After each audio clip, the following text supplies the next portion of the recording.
Great Sunday morning. I have to just tell you that I am going to go pick up some zucchini flowers, and I'm going to stuff them with what I'm going to make now. So right now, I'm going to make the stuffing for zucchini flowers out of just a bunch of stuff that I just had left over around the refrigerator and the kitchen. So let me tell you what some of that is. I have one platano, or a plantain, that's super ripe, and it's very sweet, and I'm going to put that in a pan of some hot coconut oil. And so basically I just took about, I don't know how much this is, but it's a heaping big tablespoon meaning the one that you eat at the table, and I just put that into the pan, and it's really hot and liquidy right now. So it's coconut oil. I have one platano, or ripened plantain. I found a leftover zucchini, not a very big one, but I'm going to use it because why not? I'm all about like those one-pot meals that you can just put all your ingredients in one pot and it all tastes great. And honestly, if I were to give zucchini to my children as a whole, they probably wouldn't want to eat it. So I just hide it, mix it, do whatever I have to put it in a dish like the one I'm making now, and they usually can get past it. They don't think about it too much. I don't necessarily hide it as in not telling them that it's there, but I just show them that there are other ways to be able to enjoy the actual vegetable. And honestly, even some fruit they're not thrilled with, but if you make it in a recipe and change it just a bit, then they enjoy it.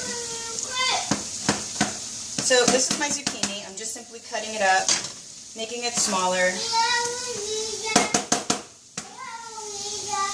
My grandbaby is once again in the background. She's such a pleasure.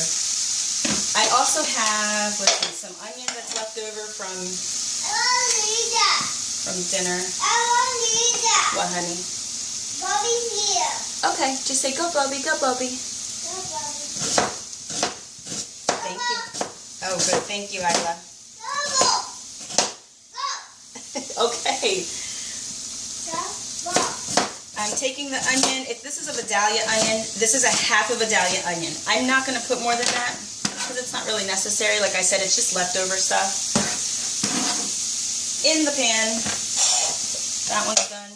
I also have some leftover cauliflower that I had made some cauliflower bread the other day. Breadsticks, and it's not bread, it's just it's made with cauliflower, and I just have some leftover, so I'm just going to chop some of this up. Again, this is probably, let's see, this is probably like a quarter cup. Cauliflower stays, it holds its shape pretty good when you cook it.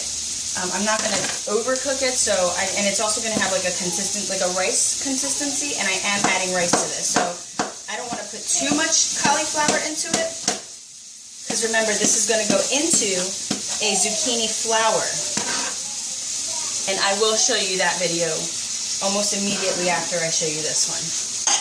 So I'm mixing that up, done with that. I have some, this is cute, beet leaves. Why not, right? They're nice and clean. I had them in water because they were starting to wilt. Like I said, they were just left over from a beet that was picked. I'm going to slice this thin.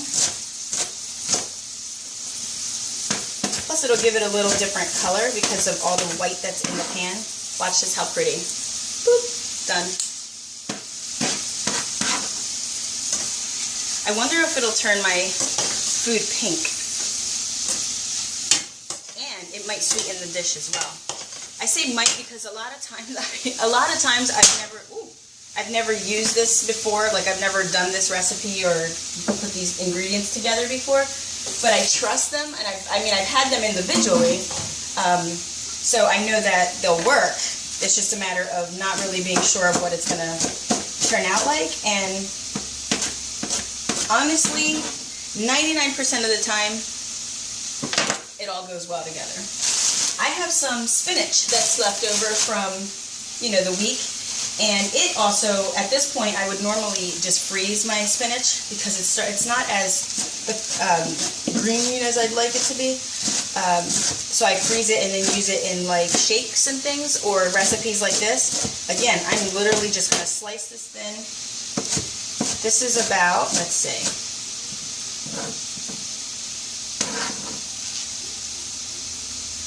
about a cup. Because if you can hold it like a baseball in your hand, it's about a cup. And that's that. That's it. And then I also have here, already being made, it's a mix of jasmine rice and quinoa. So I put 1 cup of jasmine rice, 1 cup of quinoa, just enough water to cover the top. I let it come to a simmer. Once all the water has kind of evaporated and there are like these little volcanoes or these little holes in there, I just simply cover it and I put the fire down really, really low and just let it steam itself. And then when it's all done, I'm going to combine the two in one pot, mix it up really good, and then I'm going to stuff the zucchini flower. I can't wait to go pick them up. I did this so that I can go run and get it over at Impact Harvest at the Barron's Farm, and I'm going to stuff it with you. So hopefully you'll try this because this is good all by itself, or you can even stuff a zucchini with it. You can have this as a side to your like chicken dishes or your even your steak. Has a little sweetness because of the platanos, also from the vidalia onions. And the coconut oil makes it so that it's really a healthy fat for you. So enjoy it if you do try it. And I always want to know what you had, if you enjoyed it. If you didn't, be honest. If it was easy for you, if there was another step that maybe, just give me some feedback. So talk to you soon.